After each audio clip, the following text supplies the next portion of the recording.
Je pensais vraiment lui faire le plus beau des cadeaux. Un acte d'amour si total que notre couple en sortirait plus fort, cimenté pour l'éternité. C'est moi, dans mon incroyable naïveté, qui lui ai suggéré d'épouser une seconde femme. C'est moi qui l'ai encouragé. J'étais tellement loin d'imaginer que je venais de lui tendre le poignard qui allait détruire ma confiance, ma famille et mon âme. Voici l'histoire de la pire décision de ma vie. L'histoire de ma générosité qui s'est retournée contre moi.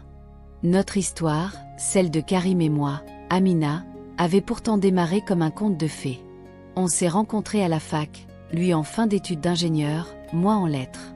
Ce premier regard échangé à la bibliothèque, un sourire timide, et puis cette conversation qui a duré des heures. C'était comme si on se connaissait depuis toujours. Karim avait tout pour plaire. Il était intelligent, ambitieux, charismatique, mais surtout, il avait ce regard qui donnait l'impression de voir au plus profond de moi. Avec lui, je me sentais unique, comprise, aimée. Nos premières années de mariage ont été un vrai bonheur. On avait construit notre petit nid dans une jolie maison de banlieue, avec un jardin où on passait nos dimanches à rêver à l'avenir. Karim a vite grimpé les échelons dans sa boîte, et moi, j'avais trouvé un poste à temps partiel qui me laissait le temps de m'occuper de notre foyer tout en cultivant ma passion pour les livres. Notre amour était notre fondation. Il était mon confident, mon meilleur ami, mon amant. Chaque soir, je m'endormais persuadée d'être la femme la plus chanceuse du monde. Notre fils, Adam, est né 3 ans plus tard, et il a comblé un vide qu'on ne soupçonnait même pas. Le portrait craché de son père, mais avec mes yeux curieux. Le voir grandir, entendre ses premiers rires, le regarder faire ses premiers pas, tout ça nous soudait encore plus. On était une famille. Une forteresse d'amour. Enfin, c'est ce que je croyais. Les premières fissures sont apparues environ 1 an après une fausse couche très douloureuse. Des fissures si fines que j'étais la seule à les sentir. Je luttais en silence avec un énorme sentiment de culpabilité, l'impression d'avoir échoué, d'avoir privé Karim de cet autre enfant qu'on voulait tant. C'est à ce moment-là qu'il a commencé à parler, l'air de rien, de collègues ou d'amis qui avaient pris une seconde femme. Il n'en faisait jamais l'éloge directement. Non, c'était plus subtil. Tu sais, Farouk a pris une deuxième épouse. Sa première femme, Aïcha, est incroyable, elle a tout géré. Elle dit que ça a ramené un équilibre dans leur foyer. Ou alors, dans notre culture, c'est une façon de s'agrandir, de renforcer la famille. Chacune de ces phrases était une petite graine plantée dans mon esprit, déjà fragilisée. Je voyais bien qu'il admirait, non pas la polygamie, mais ses premières épouses qu'il décrivait comme des femmes fortes, sages, d'une générosité infinie. Et moi, dans mon désir désespéré de lui plaire, de redevenir la femme parfaite qu'il avait épousée, une idée folle a commencé à germer. Et si, moi aussi, je pouvais être cette femme forte ? Et si mon amour était assez grand pour dépasser la jalousie ? J'ai commencé à me trouver des raisons. Je me disais que ça pourrait alléger mon fardeau. Qu'une autre femme à la maison pourrait peut-être combler le vide de l'enfant que je n'arrivais pas à lui donner. Que c'était ça, la preuve ultime de mon amour, vouloir son bonheur, même si une partie de ce bonheur se trouvait ailleurs. Je passais des nuits à y penser, mon cœur aveuglé par l'amour et rongé par mon insécurité penchait toujours du même côté. Je voulais qu'il soit heureux. Je voulais qu'il me regarde à nouveau avec cette admiration que je voyais dans ses yeux quand il parlait de ses autres femmes. J'ai fini par me convaincre que c'était la bonne chose à faire. Une décision moderne, prise par une femme forte, pas une femme qui subit. J'allais rendre notre mariage indestructible. J'allais lui faire le plus beau des cadeaux. J'étais tellement fière de ma générosité, tellement sûre de moi. C'était la plus grosse erreur de ma vie. Une erreur qui allait me coûter bien plus que mon mariage. Je me souviens de ce soir-là comme si c'était hier. Lumière tamisée dans le salon, Adam qui dormait à l'étage, et Karim qui lisait sur le canapé. Mon cœur battait la chamade. J'avais répété mon discours 100 fois dans ma tête. J'ai pris une grande inspiration, et je me suis assise près de lui. Karim, j'ai commencé, en essayant d'avoir l'air calme. On parle beaucoup de l'avenir en ce moment. De ce qui te rendrait vraiment heureux. Il a posé son livre, toute son attention sur moi. Je sais qu'on a eu des moments difficiles, et j'ai beaucoup réfléchi. Je t'aime plus que tout, et ton bonheur passe avant tout. C'est pour ça que, si tu veux prendre une seconde épouse, je te donne ma bénédiction. Je serai là pour t'aider. » Le silence qui a suivi était assourdissant. Karim me fixait, les yeux ronds, avec un air de surprise que j'ai cru, à l'époque, totalement sincère. Il a secoué la tête. « Amina, qu'est-ce que tu racontes? Tu es la seule femme dont j'ai besoin. Comment tu peux penser une chose pareille ?» Sa réaction était parfaite. Exactement ce que j'attendais. Il me rassurait, tout en me laissant la place pour le convaincre. Alors j'ai insisté. Je lui ai expliqué ma philosophie, en reprenant les arguments qu'il m'avait lui-même servis pendant des mois. Petit à petit, sa fausse résistance a commencé à céder. « Tu es sûre de toi? C'est énorme ce que tu proposes. Tu es une femme incroyable, Amina. Personne n'a un cœur comme le tien. » Il m'a prise dans ses bras, et au milieu de ses mots admiratifs, j'ai senti une pointe d'excitation qu'il essayait de cacher. Je n'y ai pas vu un danger. Au contraire. J'ai cru que j'avais deviné son désir le plus secret. Ce soir-là, je me suis sentie puissante. Les semaines suivantes, tout est allé très vite. Karim, qui devait réfléchir à ma proposition, avait bizarrement déjà un nom en tête. « Il y a la cousine éloignée d'un ami », m'a-t-il dit un jour, avec une fausse hésitation. « Elle s'appelle Sofia. C'est une jeune femme très respectable, d'une bonne famille. Elle est orpheline, elle a besoin de stabilité. » L'argument était imparable. Non seulement on allait renforcer notre famille, mais en plus on faisait une bonne action. Comment dire non? J'ai insisté pour être impliquée, c'était ma condition pour garder un semblant de contrôle. Je voulais rencontrer Sofia. La rencontre a été organisée. Sofia était jeune, jolie, mais d'une manière discrète, presque effacée. Elle parlait peu, baissait les yeux, répondait à mes questions avec un respect qui me mettait presque mal à l'aise. Elle n'arrêtait pas de me remercier pour ma bonté, ma générosité. Je me suis sentie flattée, et j'ai eu pitié d'elle. J'ai cru que je pourrais être comme une grande sœur pour elle. Mes amis proches étaient horrifiés. « Amina, t'es folle », m'avait lancé Sarah, mon amie d'enfance. « Aucun homme ne mérite un tel sacrifice. Tu vas au-devant de problèmes que tu n'imagines même pas. » Je balayais ces avertissements, persuadée qu'elle ne pouvait pas comprendre. Que notre couple, c'était différent, basé sur une confiance absolue. J'étais aveugle. Chaque doute, chaque boule au ventre quand je voyais Karim et Sofia échanger un regard, je mettais ça sur le compte d'une jalousie normale et passagère. Je me raisonnais moi-même, en me rappelant que c'était ma décision. Le mariage a été organisé rapidement. Le jour où Sofia a passé la porte de la maison, non plus comme invitée mais comme coépouse, un frisson glacial m'a parcouru le dos. J'ai affiché mon plus grand sourire, je l'ai accueillie à bras ouverts, tout en sentant qu'une porte venait de se refermer pour toujours. La porte de mon ancienne vie. Les premières semaines à Troyes ressemblaient à une pièce de théâtre.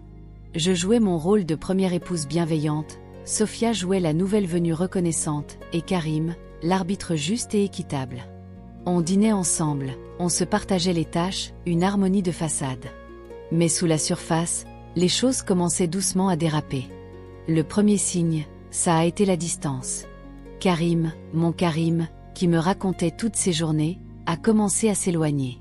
Nos discussions tard le soir dans la chambre, ces moments à nous, se sont faites de plus en plus rares. Quand il était avec moi, il était ailleurs. Il répondait à peine à mes questions, les yeux sur son téléphone. Au début, j'ai mis ça sur le compte du stress. Mais bizarrement, sa fatigue s'envolait dès que Sofia entrait dans la pièce. Son visage s'illuminait. Il éclatait de rire à des blagues que je ne comprenais pas. Je suis vite devenue une étrangère chez moi. Une spectatrice. Puis sont venues les injustices. Karim avait juré d'être parfaitement équitable. Les promesses n'ont pas tenu longtemps. Un soir, il est rentré avec un magnifique collier pour Sofia. Un petit cadeau pour la remercier. Pour moi, rien. Quand je lui en ai fait la remarque, calmement, il s'est braqué. Amina, ne commence pas. Tu sais bien que mon amour pour toi est différent, plus profond. Je n'ai pas besoin de te faire de cadeaux pour te le prouver. Ces mots étaient censés me flatter, mais ils sonnaient faux. Ils me classaient dans la catégorie acquise, confortable, pendant qu'elle était la nouveauté, l'excitation. La compétition pour son attention, que j'avais juré d'éviter, était devenu notre quotidien. Le plus douloureux, c'était l'impact sur Adam. Mon fils, qui adorait son père, a commencé à être anxieux, confus. Karim passait de moins en moins de temps seul avec lui. Et quand il le faisait, Sophia était souvent là, à essayer de s'incruster, à acheter à Adam des jouets plus gros que les miens, à lui permettre des choses que j'interdisais. Un soir, Adam a fait une crise parce que je lui refusais un dessert. Mais Tati Sophia, elle m'aurait dit oui. Papa l'écoute toujours, elle. Ces mots m'ont poignardé. Mon fils servait de pion dans leur jeu de pouvoir, et je me sentais totalement impuissante. Mon angoisse grandissait chaque jour. Ma générosité s'était changée en regret amer. Je ne dormais plus. Je passais mes nuits à écouter les bruits de la maison, le plancher qui craque au-dessus, dans la chambre de Sophia, là où mon mari passait une nuit sur deux. Chaque rire étouffé était une torture. J'essayais d'en parler à Karim, mais il balayait mes inquiétudes. « Amina, c'est toi qui as voulu ça, rappelle-toi. Tu dois être plus forte. » Il retournait ma propre décision contre moi. Ma souffrance était devenue ma faute. J'étais piégée. De son côté, Sophia avait laissé tomber son masque de jeune femme timide. Elle a commencé à contester mes décisions pour la maison, à réorganiser les meubles sans me le demander, à prendre des initiatives. Toujours avec un sourire mielleux, en se tournant vers Karim pour avoir son approbation, qu'il lui donnait toujours. Ils formaient une alliance contre moi. Elle n'était plus la petite sœur à protéger. Elle était ma rivale, et elle était en train de gagner. Chaque jour, je perdais un peu plus de terrain, un peu plus de moi. Ma maison n'était plus mon refuge, mais le théâtre de mon humiliation. Et le pire, c'était de savoir que c'était moi qui avais ouvert la porte de ce cauchemar. Le point de non-retour n'est pas arrivé dans un éclat de voix, mais dans le silence d'un après-midi pluvieux. Karim et Sophia étaient sortis. Une envie de faire du tri m'a poussé à monter au grenier, un endroit rempli de souvenirs de notre vie d'avant. En déplaçant une malle avec mes vieux livres de la fac, je suis tombée sur une petite boîte en bois que je ne connaissais pas. Bien cachée. Curieuse, je l'ai ouverte. À l'intérieur, des dizaines de photos et de lettres. Mon cœur s'est arrêté. Sur une photo, Karim, plus jeune, enlaçait une jeune femme qui riait aux éclats. C'était Sophia. Une Sophia que je n'avais jamais vue, pleine de vie, et qui regardait mon mari avec un amour évident. Mes mains tremblaient. J'ai sorti les lettres. L'écriture de Karim. Mais les mots n'étaient pas pour moi. C'étaient des déclarations d'amour, des promesses d'avenir. Je lisais des passages où il se plaignait de notre vie, la décrivant comme confortable, mais sans passion. Il parlait de moi comme d'un obstacle. La date de la plus vieille lettre m'a glacé jusqu'aux os. 3 ans plus tôt. Bien avant ma fausse couche. Bien avant ses allusions à la polygamie. Bien avant que je lui fasse ma généreuse proposition. Tout s'est effondré. Ce n'était pas juste une trahison. C'était un complot. Ma décision n'avait jamais été la mienne. C'était une idée qu'il avait plantée dans ma tête, méthodiquement. Mes insécurités, ma culpabilité, il avait tout utilisé. Il avait joué avec moi comme avec une marionnette. J'avais été l'instrument de mon propre malheur. La douleur était si forte que j'ai cru que ma poitrine allait exploser. Toute ma vie, tous mes souvenirs, tout était un mensonge. Quand j'ai entendu la porte d'entrée, un calme glacial m'a envahi. Je suis descendue, la boîte à la main. Ils étaient dans la cuisine, en train de rire. En me voyant, leurs sourires se sont figés. Je n'ai pas crié. Ma voix était basse, tranchante. Expliquez-moi ça. J'ai vidé la boîte sur la table. Les photos, les lettres, éparpillées entre les légumes. Le visage de Sophia est devenu blanc. Karim a essayé de nier. Amina, qu'est-ce que c'est que ce délire? C'est de vieilles histoires, ça veut rien dire. Rien dire? J'ai sifflé. Cette lettre date d'il y a 3 ans. Tu dis que j'étais un obstacle à votre bonheur. Tout était un mensonge, c'est ça? Tes allusions, ta fausse surprise. C'était un plan. Vous m'avez manipulé pour qu'elle entre dans ma maison, dans ma vie. Le masque de Karim est tombé. Son visage s'est durci. Et alors? Tu voulais que je fasse quoi? Que je te quitte? Que je brise la famille? Je lui avais fait des promesses. Tu nous as facilité les choses, c'est tout. Tu devrais presque nous remercier. Au moins, comme ça, tu n'as pas tout perdu. Son arrogance m'a coupé le souffle. Aucun remords. Juste du mépris. Je me suis tournée vers Sophia. Et toi? Toute cette comédie, ces remerciements, tout était faux. Elle a relevé la tête, et pour la première fois, j'ai vu dans ses yeux non pas de la peur, mais une haine triomphante.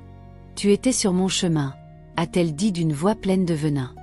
C'est moi qui l'aimais. Toi, tu n'étais que l'habitude. J'ai juste pris la place qui me revenait. C'était le coup de grâce. La confirmation qu'ils avaient comploté ensemble. J'étais leur dupe. À cet instant, l'amour que j'avais pour Karim est mort. Il ne restait plus rien. J'ai regardé ces deux étrangers dans ma cuisine, et j'ai su que ma vie, telle que je la connaissais, était finie. Le chaos qui a suivi a été une tempête, mais aussi une libération. Cette nuit-là, je n'ai pas pleuré. J'ai agi. J'ai fait une valise pour Adam et moi, et au petit matin, nous sommes partis. J'ai laissé derrière moi la maison, les souvenirs d'un faux bonheur, et les deux architectes de ma destruction. Je me suis réfugiée chez Sarah, mon amie qui m'avait prévenue et qui m'a accueillie à bras ouverts, sans poser de questions. Les mois qui ont suivi ont été un tunnel sombre et douloureux. Le divorce a été une guerre. Karim, conseillé par Sophia, a essayé de me faire passer pour folle, une mère instable qui avait abandonné sa famille. Il a utilisé ma propre proposition contre moi, devant les avocats, comme preuve de mon déséquilibre. Mais j'avais les lettres. Les preuves de leur complot. Elles ont sauvé ma dignité et révélé leur manipulation. La plus grande victime a été Adam. Il ne comprenait pas pourquoi il ne voyait son père que le week-end, pourquoi sa mère pleurait parfois en silence la nuit. Le voir souffrir était une douleur pire que la mienne. J'ai mis toute mon énergie à le protéger, à lui recréer un cocon d'amour et de stabilité. Il y a eu des jours où j'ai cru que je ne m'en remettrais jamais. Comment avais-je pu être aussi aveugle? Je me sentais stupide, naïve. J'ai eu besoin d'aide pour comprendre. Une thérapeute m'a aidé à défaire ce nœud de colère et de honte qui m'étouffait. Et j'ai compris. Je n'étais pas stupide. J'étais amoureuse. J'ai fait confiance, et c'est celui qui a trahi cette confiance qui est en tort, pas moi. La plus grande leçon, ça a été l'amour-propre. Mon erreur n'a pas été de lui proposer une seconde épouse. Mon erreur, ça a été de chercher ma propre valeur dans le regard d'un homme. J'avais tellement peur de ne pas être assez, pour lui que j'étais prête à m'effacer. J'avais oublié que ma dignité n'était pas négociable. J'ai réappris à m'écouter, à faire confiance à cette petite voix intérieure que j'avais fait taire. Aujourd'hui, 2 ans ont passé. La tempête est derrière moi. J'ai obtenu le divorce, la garde d'Adam. J'ai repris mes études pour devenir enseignante, un rêve mis de côté. On habite toujours dans notre petit appartement, mais il est rempli des rires de mon fils et de l'odeur des livres. C'est notre vrai foyer. Je n'ai plus de nouvelles de Karim et Sophia. On m'a dit que leur vie n'est pas un conte de fées, que les disputes et les problèmes d'argent ont vite remplacé la passion. Honnêtement, ça ne m'intéresse plus. Je ne suis pas encore prête à faire confiance à un autre homme, mais je ne suis plus en colère. La douleur s'est changée en force. Je me suis reconstruite sur de nouvelles fondations, les miennes. Je suis Amina. Une mère, une future enseignante, une survivante. Et ma valeur ne dépend plus de personne. J'ai ouvert une porte en pensant offrir le bonheur, et j'y ai perdu une famille. Mais en la refermant, c'est moi que j'ai retrouvé. Et ça, c'est un cadeau bien plus précieux. Mon histoire est un rappel brutal que les intentions les plus pures peuvent être exploitées et que la confiance, une fois brisée, laisse des cicatrices profondes. Mais elle montre aussi que même après la plus sombre des trahisons, on peut se reconstruire et retrouver la lumière. Et vous, qu'est-ce que vous en pensez? Est-ce que j'ai eu tort de faire confiance à ce point, ou est-ce que toute la faute repose sur ceux qui m'ont manipulé? Dites-moi votre avis dans les commentaires. Pensez-vous qu'on peut vraiment pardonner une telle trahison? Votre expérience m'intéresse. Si ce genre d'histoire sur la force intérieure vous touche et vous inspire, abonnez-vous et activez la cloche pour ne pas manquer les prochaines.